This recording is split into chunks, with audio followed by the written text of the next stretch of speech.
निराला की कविता कुकुरमुता का नाम आपने सुना ही होगा। कुकुरमुता वो नहीं होता जो बारिश के समय में जहाँ गोबर होता है वहाँ पर निकल आता है और छतरी की तरह दिखाई देता है, अगर आपने देखा होगा तो सफ़ेद सफ़ेद, उसी को कुकुरमुता बोलते हैं। इंग्लिश में क्या बोलते हैं मुझे नहीं मालूम। अब ये कविता मार्क्सवादी है या मार्क्सवाद विरोधी है। मार्क्सवादी विचारधारा तो आप जानते ही होंगे, जब मजदूर और किसान उस आम आदमी की बात करता है बार बार और पूंजीवादी व्यवस्था का भरपूर विरोध करता है। वो कहता है कि इस संसार में जो कुछ संपत्ति है उस सब संपत्ति पर किसी एक व्यक्ति का अधिकार नहीं है, बल्कि सारे समाज का, सभी का अधिकार है।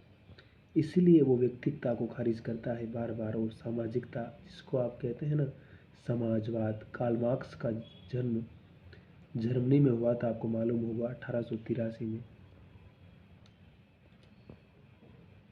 1818 में जन्म हुआ था और 1883 में उनकी मृत्यु हुई थी।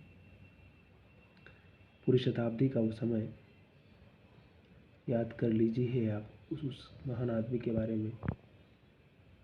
उसकी विचारिक चीज़ों से हमारी असहमति हो सकती है, लेकिन उसने जो दर्शन दिया उसको पढ़ा जाना, समझा जाना चाहिए।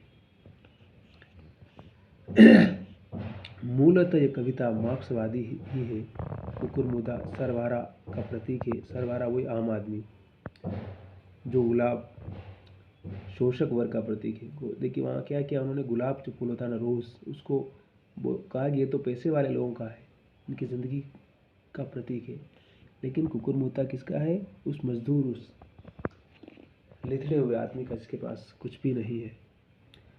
नवाब और मालिन की लड़कियों का हिलना मिलना देखकर कट्टर मार्क्सवादियों के वर्ग संघर्ष सिद्धांत को चोट लगती है, लेकिन अब तो वर्ग सहयोग का सिद्धांत भी मान लिया गया है। कौन सा सिद्धांत? वर्ग सहयोग का सिद्धांत। कुकुरमुता का बड़बोलापन भी मार्क्सवादियों में कम नहीं है। इस बड़बोलेपन का उल्लेख बिल्लेस और बकरिया में भी आता है। निराला मार्क्सवाद के स्वस्थ सिद्धांतों के समर्थक है। आज अमीरों की हवेली में किसानों की होगी पाठशाला को इसके प्रमाण में उद्धृत किया जा सकता है। दाना और भूख पर कई कविताएं हैं। इसके साथ यह भी कि व्यक्तित्व की संपूर्णता के लिए भूख तृप्ति के बाद और भी कुछ है, और भी कुछ है। इस बात को भी निराला बार बार अपनी कविता में कहते हैं। इधर की कविताओं में विषाद का भूरिश उल्लेख हुआ है। स्नेह निर्जर बह गया है, चोट खाकर राह चलते, मुसीबत में कटे ये दिन, हार गया दुखता रहता है, अब जीवन आदि ऐसी ही कविताएं हैं। कुछ प्रार्थना परक तो कुछ लंबी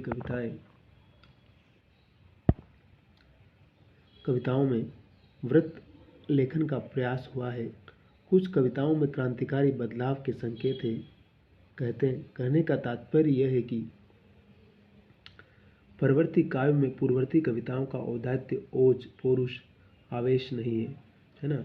यानी कि जो पहले वाली कविताओं में जो ताकत थी, जो बात थी, वो पूर्ववर्ती यानी बाद की कविताओं में नहीं। वो औदात्य, वो सबलाइम, वो पौरुष, वो शक्ति, वो आवेश, वो गुस्सा होता है ना, वो सारी चीज़ें जैसे जैसे निराला बूढ़े होते चले गए उनका सब कुछ, जैसे कहते हैं ना कि जीवन का संघर्ष हार गया हूँ, वो एक हारे हुए योद्धा की तरह अपनी बात कहते हैं बार बार। जैसे कोई महानद बंदे घाटों में बह रहा है, पर यह सही है कि वे 20वीं शताब्दी के हिंदी के अप्रतिम कवि हैं। ततुल्य कवरे भात अनामिका सर्वसती बभू।